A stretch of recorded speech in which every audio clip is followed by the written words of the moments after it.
Buenas tardes a todos. Bienvenidos de nuevo al Museo del Prado y a estas conferencias de los miércoles. Hoy es un día que me produce un placer especial el presentar al conferenciante, puesto que no solamente es un colega, sino también un amigo. Pero si está aquí es porque se trata de un grandísimo historiador del arte. Él es holandés, lo cual tiene una importancia para lo que les voy a contar a continuación, pero en estos momentos es profesor ordinario, catedrático en la Universidad de Verona.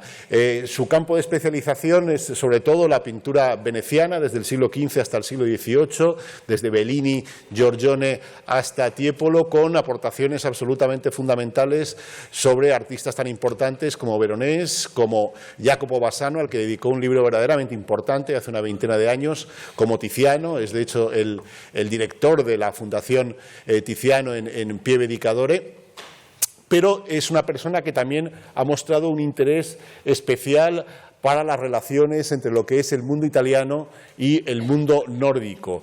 A este tema dedicó una de las exposiciones más bellas y más interesantes que yo he visto jamás, que fue la que celebró, creo, en el año 98 en Palazzo Grassi, ¿no? Sobre Venecia y el norte. Una exposición realmente extraordinaria, y de hecho está trabajando ahora en dos exposiciones que de alguna manera inciden en esta temática. Una sobre Durero y otra sobre precisamente el Bosco en el ámbito mediterráneo, su influencia en el ámbito mediterráneo. Y esa es la razón por la cual está hoy aquí con nosotros y nos va a hablar precisamente sobre esta relación del Bosco, en concreto con el mundo italiano y veneciano. Muchas gracias.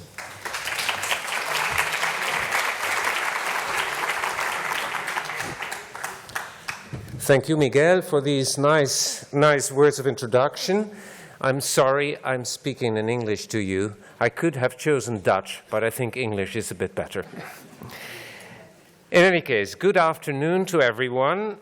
First and for all, of course, I would like to thank my friends and colleagues here at the Prado for the nice invitation to speak to you tonight.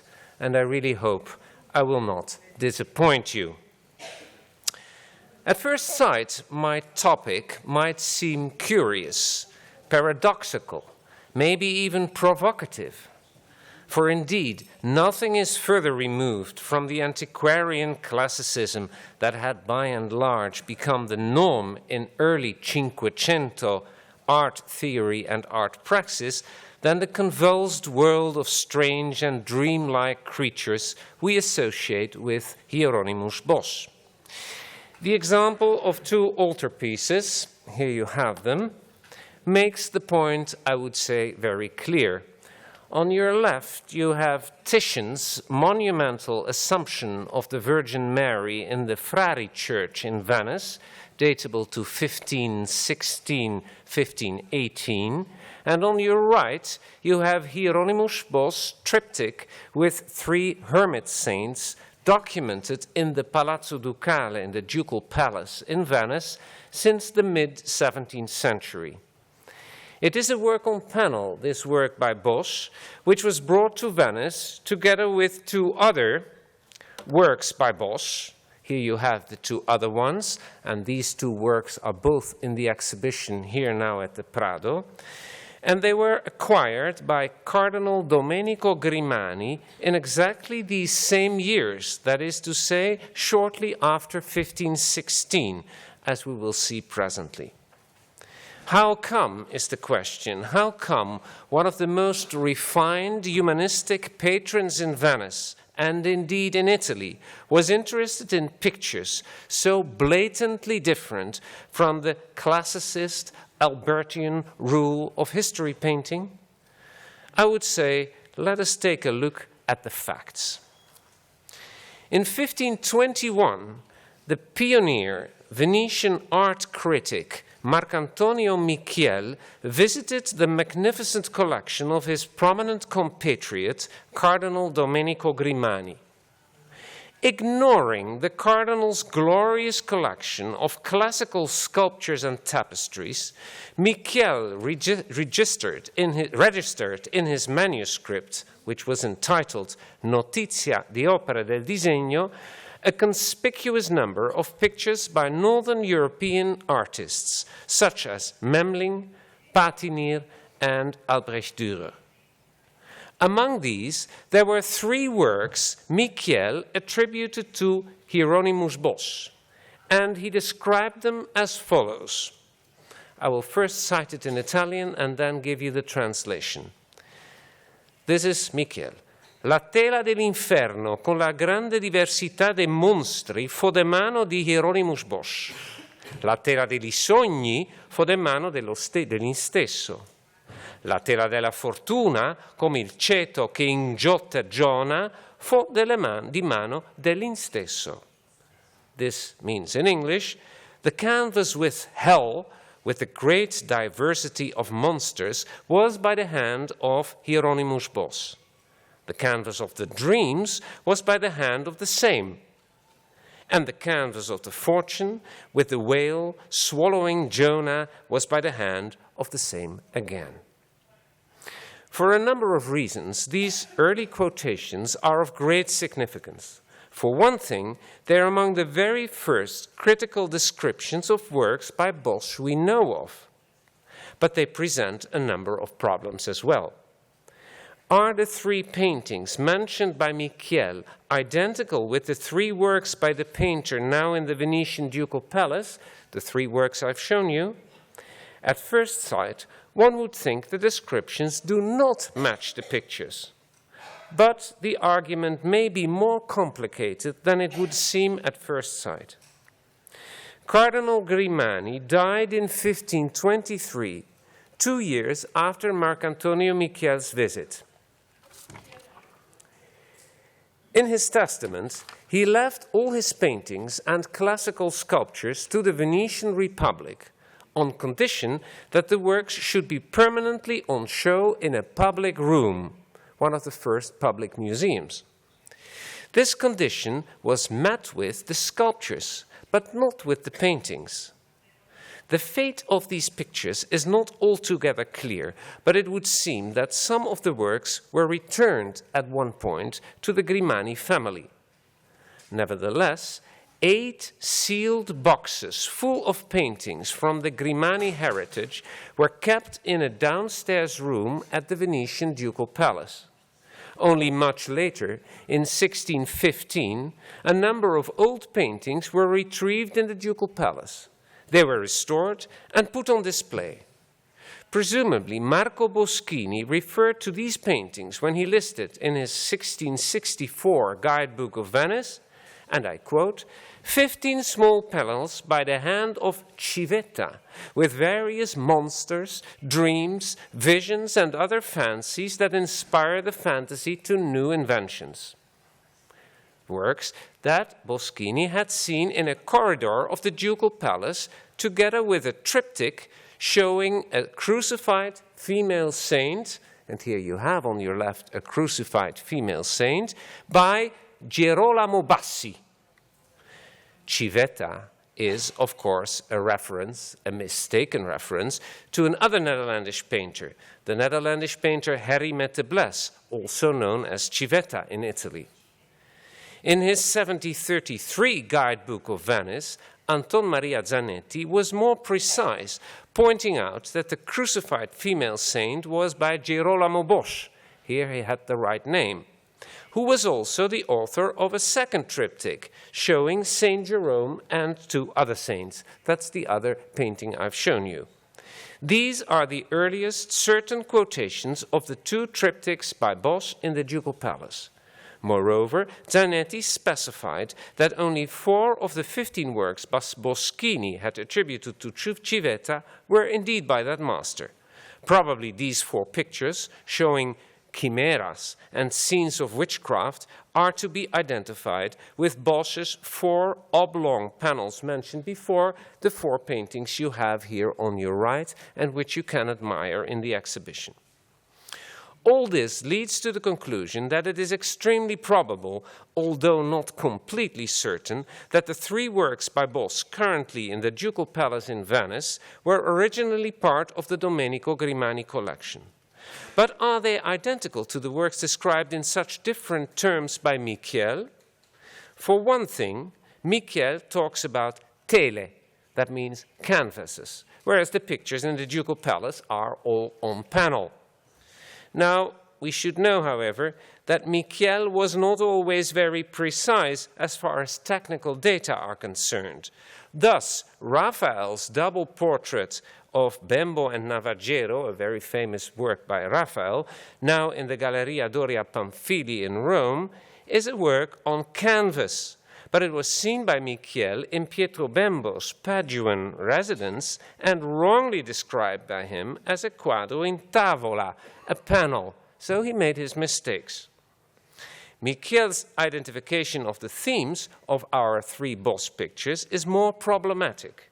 Here, a number of considerations are in order that might bring us closer to the reasons of Bosch's popularity in northern Italy, a popularity which was not limited to Domenico Grimani and his Venetian milieu.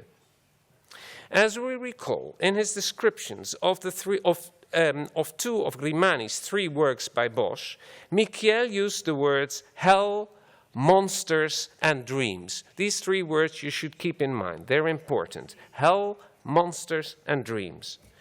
To my knowledge, this is the first time Bosch's art is associated with such notions, which, as the century proceeded, would become standard in any description of the artist's work, both in Italy and elsewhere. Thus, Giorgio Vasari mentions a Saint Martin with a boat full of devils in very bizarre shapes, and other fantastic and capricious inventions by Bosch. Later in the century, Lomazzo, another theoretician working in Italy, inspired by the Flemish humanist Domenicus Lampsonius, associated Bosch with strange appearances and fearful and horrible dreams, strana apparenze, spaventevoli ed orridi sogni.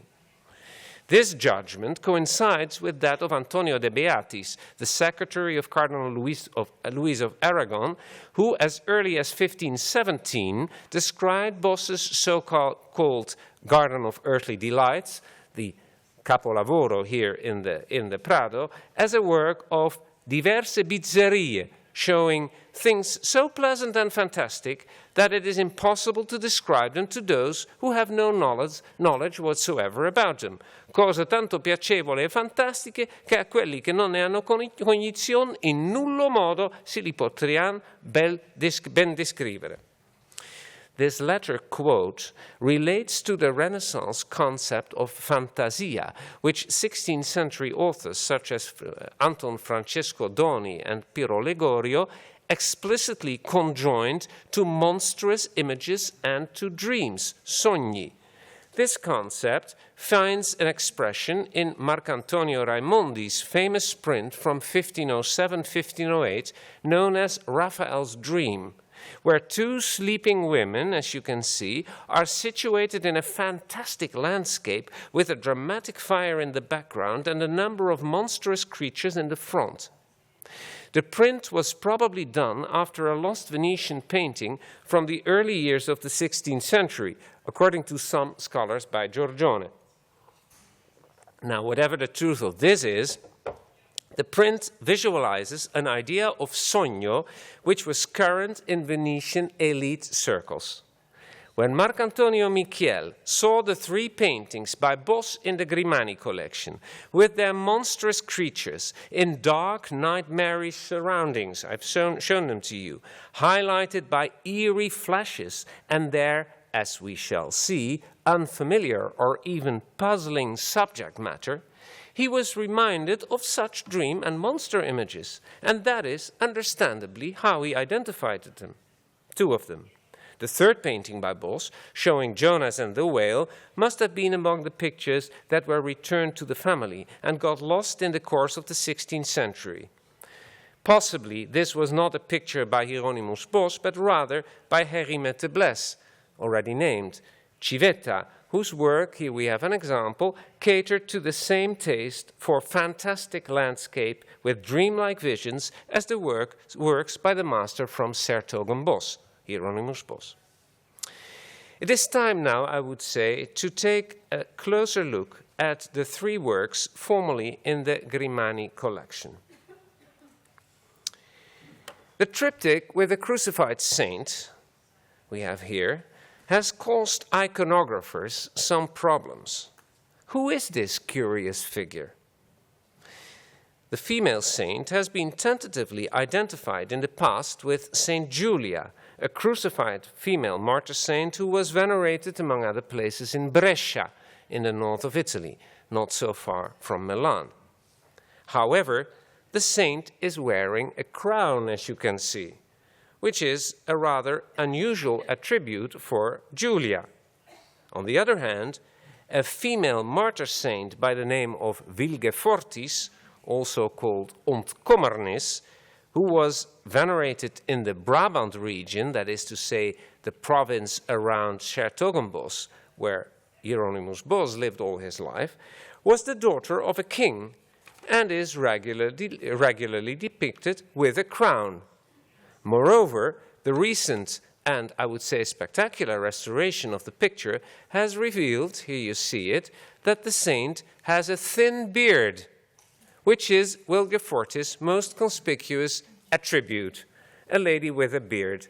The story is, of course, that her father, the king, wanted to marry her to a pagan prince, and God, who wanted to protect the convert saint, had miraculously grow her a beard. That is what you see here. Hence, even if the beard is slight, it is obviously there.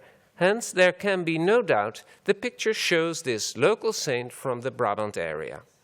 And there is more. Radiographical research has revealed, here you can see it, has revealed that the side panels, here you have a detail of the right side panel on your right and the radiographic image on your left, has revealed that the side panels have been altered at an early stage.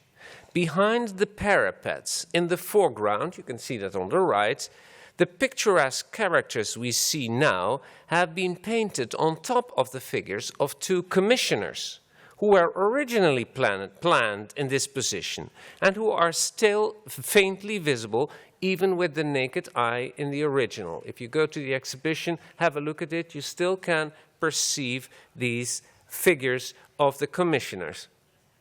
These data seem to suggest that the triptych was first intended for a local commission in 's-Hertogenbosch or surrounding area. For some reason unknown to us, the commission must have fallen through at an early stage, and the picture was altered to serve another purpose. Now, the four vertical panels, here you have them, with scenes of the hereafter, are also puzzling. Their format would seem to suggest that these are either lateral panels of a polyptych, the central part of which is missing, we don't have it, or else, as has been suggested recently, they were supposed to serve as the outer shutters of a wall niche, a niche in a wall. Whatever the truth of this is, there can be no doubt that the central part or focal point of this ensemble is lacking. Now, during the restoration campaign, an interesting discovery was made. It was found that the four panels, you can see it here, were painted not only at the front, but at the reverse as well, with colorful patterns imitating marble stone. We didn't know anything about that. This came out a couple of months ago, half a year ago, at the end of the restoration campaign. Now, such patterns, such fake marble patterns do occur regularly at the rear sides of Netherlandish portrait panels, such as, here you have it, as the back of Jan van Eyck's famous portrait of Margarethe van Eyck, which is now kept in Bruges in the museum. Here you have the back of it. It is again, as you can see, fake marble. And we find these kind of fake marble reverses on Italian portraits as well.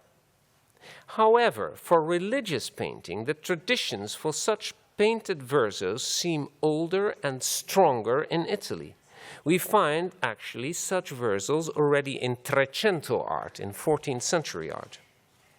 A good and relatively early example is this diptych by Beato Angelico. Here you have the front side, which is now in Forlì and is datable to about 1428. And here you have the back side, which indeed are very similar to what we saw on the backs of Bosch's 4 panels. Technical analysis has established that the marble patterns on the Bosch panels have been painted more or less at the same time in which the scenes on the front side were executed. Again, as in the case of the Vilgefortis triptych, it would seem that we are dealing with a picture, or rather an ensemble, that was planned for a specific commission in the north, and subsequently, at the last moment, so to speak, altered for a different purpose. The third picture, the Hermit triptych, which is the only one of the 3 that is not present here in the exhibition, offers less problems. Its iconography is clear. The central panel shows St. Jerome, and the side wings depict, respectively, St. Anthony and St. Gilles. And as far as we can see, no significant changes have occurred during the painting process. This brilliantly executed picture excels by its wealth of details, monstrous creatures and spectacular fires in the background. In other words, just as it is, it perfectly matches the demand for dream pictures in northern Italy. We may conclude from this that 2 of the 3 Bosch pictures from the Grimani collection were originally destined for a northern commission and were altered, so to speak, halfway to meet different demands that catered to an Italian taste. At this point, we might try to reconstruct how and when these works entered the collection of the Venetian cardinal. Here I offer you a later portrait of Domenico and his nephew, Marino Grimani, about whom we will speak in a moment. These are 2 posthumous portraits that were done by Palma il Giovane, and they were done in the late 16th century. Now, Domenico Grimani was a very remarkable personality with manifold interests. His wide-ranging interests and sympathies included the idea of a pax rei publicae Christianae, as imagined by Erasmus, sort of a Christian universe, a reformed religion of a strongly moralizing character, as was championed, among others, by the Dutch Pope Adrian VI, his contemporary. The syncretist thoughts of Giovanni Pico della Mirandola, who tried to unify Neoplatonic speculations with those of the Jewish Kabbalah, and indeed, Jewish culture in general. It is this last aspect that interests us particularly here, for one of Grimani's foremost Jewish connections, his personal medical doctor Abraham ben Meir de Balmes, who was also a great philologist, held close contacts with the main publisher of Jewish books in Venice at the time, the Flemish entrepreneur Daniel van Bombergen. Now, this Daniel van Bombergen was a highly interesting figure as well. A member of an important family of merchants from Antwerp, he settled in Venice around 1515. Apart from being an important book publisher, he traded in cloth and other merchandise, but especially in tapestries, a luxury good imported on a grand scale from Italy, into Italy from Flanders, and indeed also into Spain, as you probably know.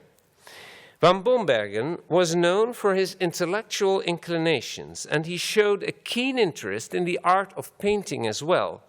This is documented.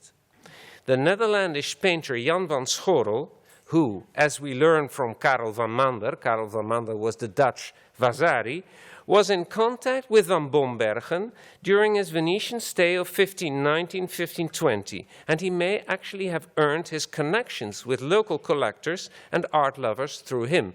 Here we have a work by Jan van Schorel in the Cadoro Gallery in Venice, which might actually stem from one of these early Venetian connections that Jan van Schorel gained during his stay through van Bombergen. Now, this network of shared interests and connections linking Domenico Grimani, his entourage, and van Bombergen make it likely that it was through the latter that the Venetian cardinal obtained most, if not all, of his magnificent collection of Netherlandish tapestries and paintings, including the works by Bos through him. More specifically, I would suggest that van Bombergen bought Bos's pictures from the painter's estate after Bos's death in 1516. You know, he died in 1516, now it is 2016, that's why we have the exhibition. And sold them then, afterwards, soon afterwards, to Domenico Grimani. Apart from the circumstantial evidence, it is the paintings themselves that support this idea, as they seem to have adapted, we've seen that, to meet the precise demands of a sophisticated Italian client interested in work showing infernal scenes, dreams, and fires.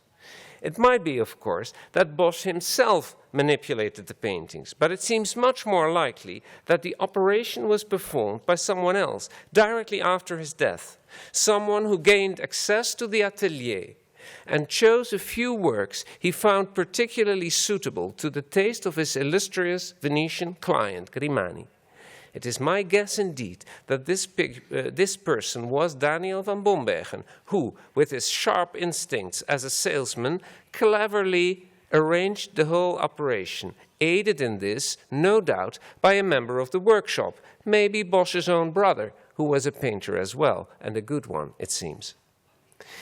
One consequence of our reasoning is that Cardinal Grimani did not acquire the paintings by Bos for thematic, for iconographical reasons, but rather on what we might call aesthetic grounds. After all, from a strictly iconographic point of view, we've seen that one of the works does not make sense at all, and another shows a local saint from Brabant, which should not really interest a Venetian grandee.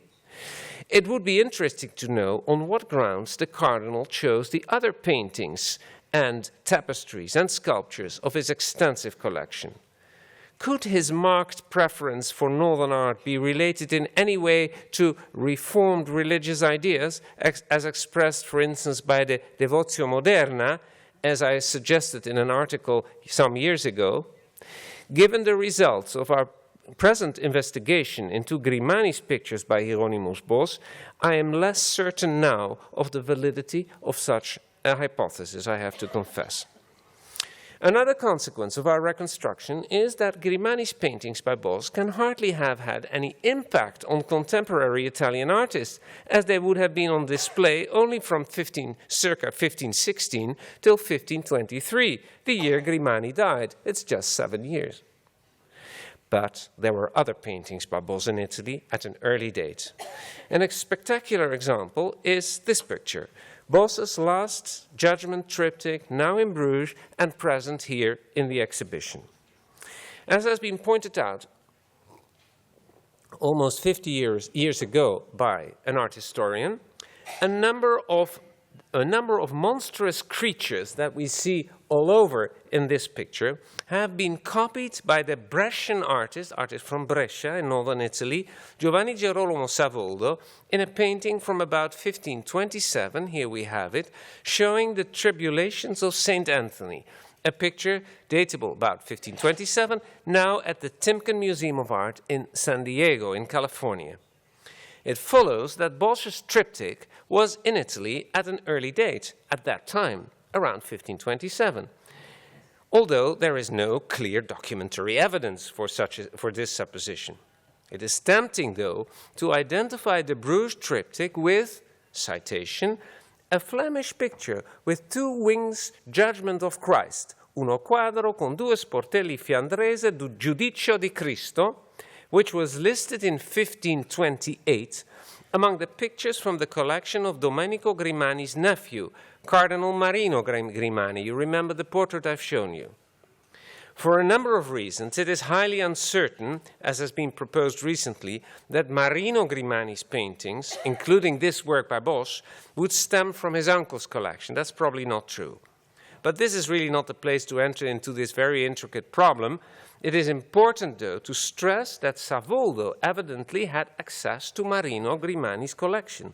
And in fact, we know from annotations in the inventory, and other indications that Marino Grimani tended to encourage artists to study works of art in his possession. It is interesting to note that, according to the inventory, Marino also owned a Temptation of St. Anthony on canvas, a work explicitly attributed to Bosco. I cannot show it to you because we don't know which work it was, but it was indicated as such in the inventory. In any case, this is a rare theme in Italian art of the time. Savoldo's painting I just showed you here is rather unique. And it is curious that Savoldo would choose this subject not just for this picture, but probably for another picture as well. The latter work, you have it here, now in Moscow, has a rather complicated iconography. I still believe, although it says here Temptation of St. Jerome, I still believe it is a Temptation of St. Anthony. It's now in Moscow. It shows monsters and fires in the background and is evidently inspired by Bosco-like examples as well. Savoldo's Bosco-like, or perhaps we should say rather more generally, Netherlandish inclinations are confirmed by his pupil, Paolo Pino, who wrote a Dialogo di Pittura in 1547, in which he praised his master for his landscapes with spectacular light effects, which are more true to life than those of the Flemish painters, le qual cose hanno più vera immagine del proprio che li fiamminghi.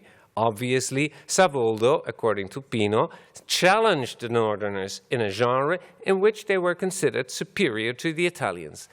But there may be more at stake. More. To understand this, we should turn to Bosco's compositional devices. The 4 pictures by Bosco, examined thus far, like many other works by or attributed to the artist, just go to the exhibition and you'll find it, are characterized by an abundance of detail and relatively small figures.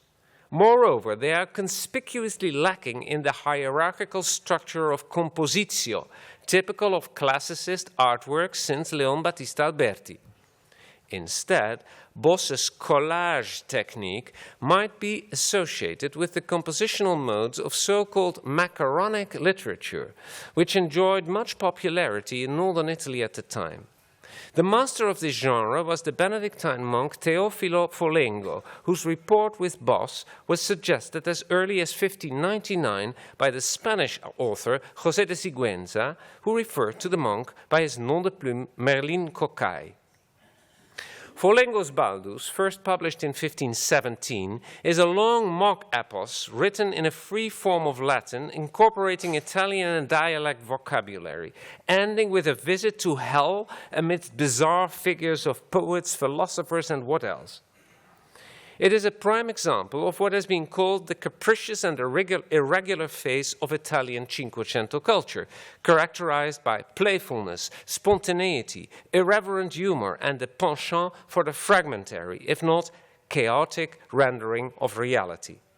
But Folengo's Baldus was a bit more than just this.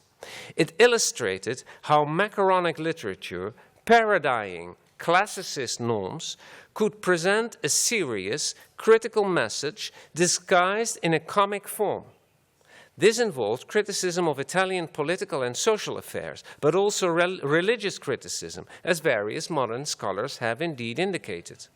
Folengo was a Mantuan by birth, came from Mantua, that's in northern Italy, and his career brought him to Brescia, again Brescia, Venice, and probably Padua, among a series of other places. He was in contact with the Gonzaga court in Mantua. Now, this is exactly the geographical area and circle in which the works by Bos and his Flemish contemporaries, such as Henri Metebles, were first collected and appreciated. And it is a very appealing thought that these paintings were somehow perceived by the Italian public as pictorial equivalents to contemporary macaronic literature. Indeed, some passages in Baldus seem to evoke visions à la Bos.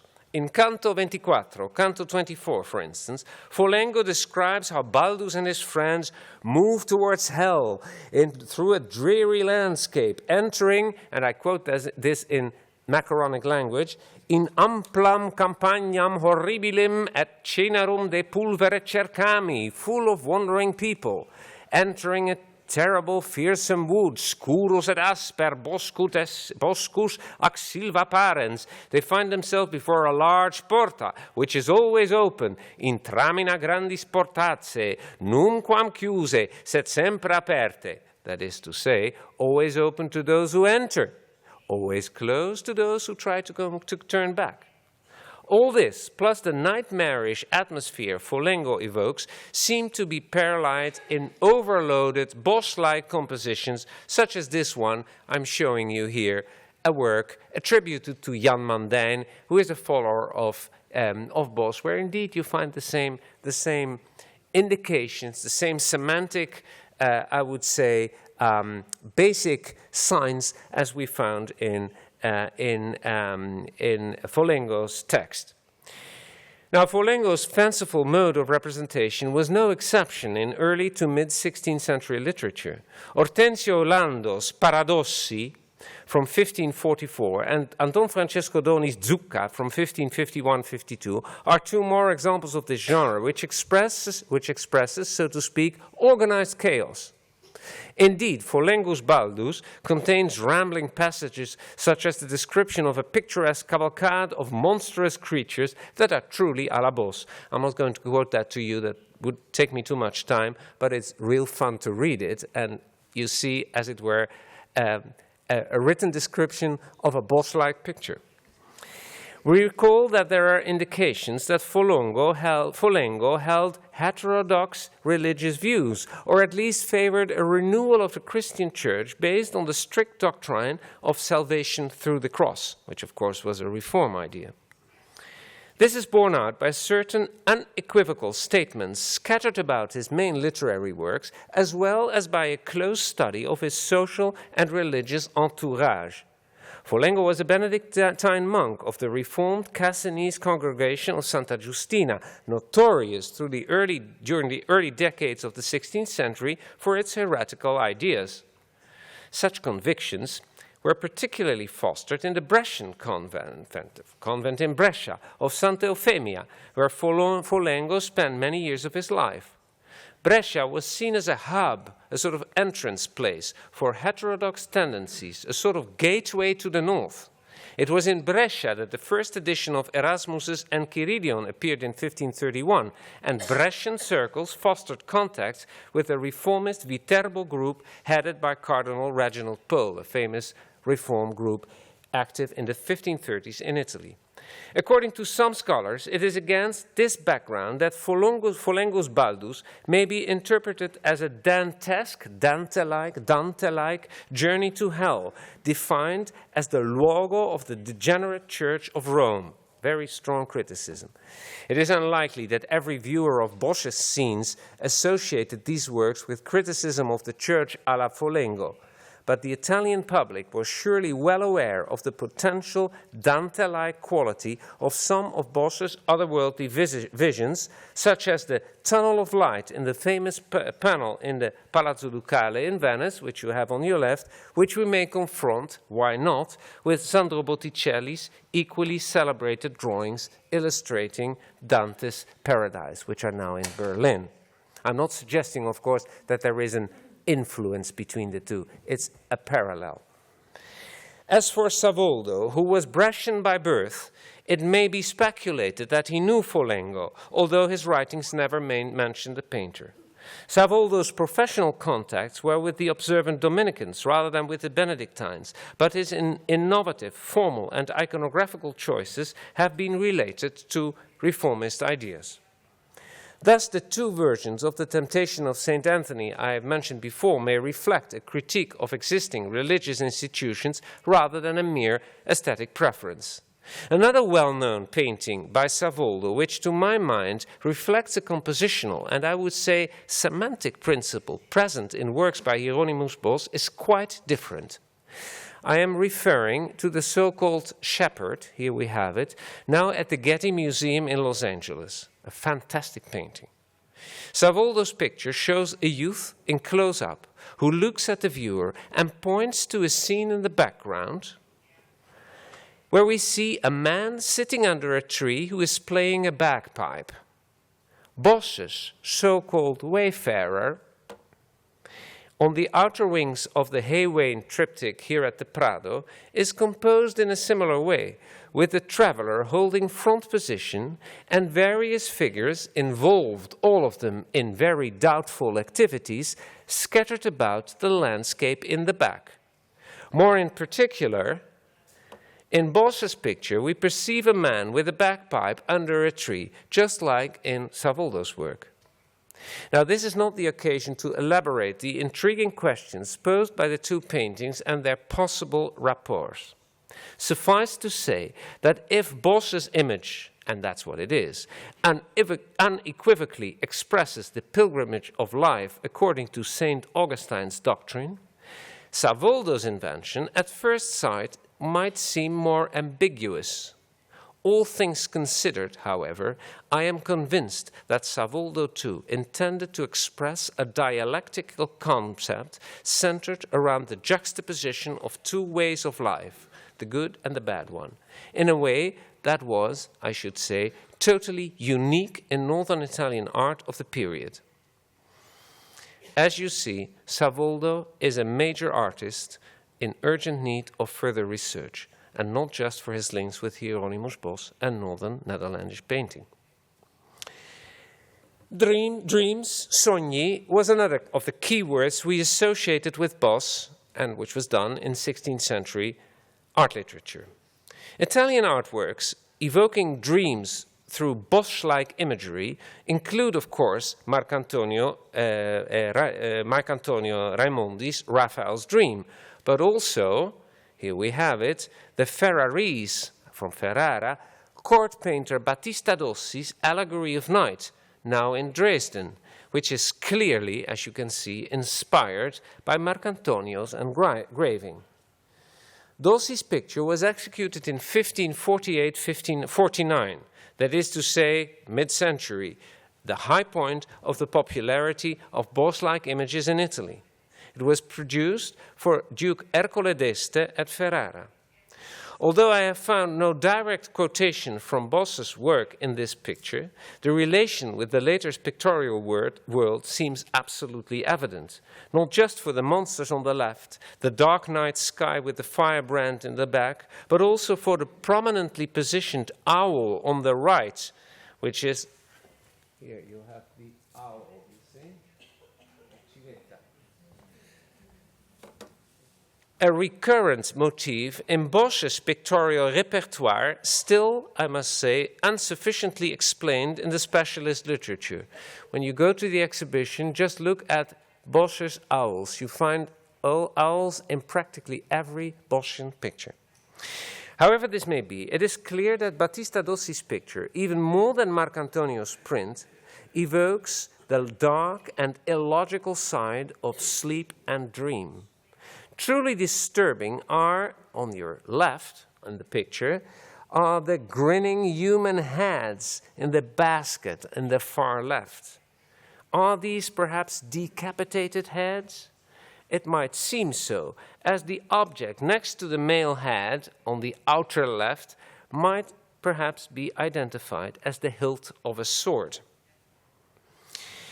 There is another phenomenon that may have fostered the reception of Bosch and Bosch-inspired imagery in Italy, and that is 16th century collection patterns. The multiform, all-encompassing system of collecting, generally associated with the term Kunstkammer or Wunderkammer, is characterized by an accumulation of diverse objects, mostly curiosities, specimens of natural deformation and the like. Quite apart from the much discussed problem of whether these universal collections expressed cosmic themes linked to scientific programs and/or ideological concepts, the Wunderkammer somehow presents a microcosm of a greater world. As such, they offer an interesting parallel to Bosch and Bosch-like imagery of the kind we're discussing here, which is equally characterized by a dazzling accumulation of curiosities, be they natural objects, monsters, or entire landscape settings. Although we have little information as to how these Wunderkammer collections were shown to the public, it seems that viewings were always exclusive, whether the collection was princely or bourgeois. Such viewings must have given rise to discussion, as the Wunderkammer was primarily intended to generate delight and knowledge, social knowledge, that is. One can glean some idea of such private viewings from a 17th century print illustrating the Wunderkammer Museum of the Neapolitan collector Ferrante Imperato. Here you have that print. It's a bit later, of course, but it gives you the idea. As for Bosch's visions, they would have generated a variety of reactions from the Italian public, including doubtlessly laughter, at times with a serious tint, like their literary equivalent macaronic literature, but also considerations of religious themes, serious religious themes, and possibly Christian renewal, and, above all, curiosity. At the risk of exaggerating the similarities, it is worth considering the idea that viewing Bosch's pictures was an activity akin, similar, to that of visiting a Wunderkammer. Both activities generate discussion and demand involvement and argument on the part of the participants, an exercise in instruction and delight, although not necessarily consensus. Instead, Bosch's visions invite the public to enter into an open dialogue in the manner of Baldassare Castiglione's Cortigiano, the handbook of the courtier, very famous, very important in early 16th century Italy, leaving, and this is the point, leaving fundamental questions unanswered, rather than articulating a single definitive construction, as the well-known British historian Peter Burke put it. This sort of attitude would suit indeed Domenico Grimani, whose many interests, we heard it, range from the ideas of Pico della Mirandola to Erasmus, to various forms of Hebrew learning and the Kabbalah. He was the protector of the philosopher monk Francesco Zorzi, whose heterodox inclinations are well known and documented, and who was in close contact with the reformist Pope Adrian VI. Domenico, who was the son of Doge Antonio Grimani, was a true Renaissance prince, whose vast and variegated collection of pictures, classical sculptures, tapestries, and whatnot on other artifacts included not only works by Hieronymus Bos, but also by other Netherlandish artworks, including the famous Breviarium Grimani. There is every reason to suppose that the Grimani collection as a whole, and its Bos pictures in particular, was a luogo designed for discourse in the sense we just described. Now, the sophisticated culture I have tried to evoke was, however, alas, short-lived. Witty, erudite, provocative, multi-layered macaronic literature flourished only briefly in the early and mid-16th century. What came was the later Cinquecento, where it was largely suppressed by the incipient Counter-Reformation, authoritarian, hierarchical. When the macaronic trend in literature reappeared in a different guise later, in the 17th century, it was as a manifestation of a completely different culture, that of the meraviglia, of the wonder, as promoted by the Neapolitan poet Giovan Battista Marino. This literary art form, known as Marinismo, aimed at spectacular, often paradoxical effects achieved through audacious astutia, cleverness, and ingenio, inventiveness.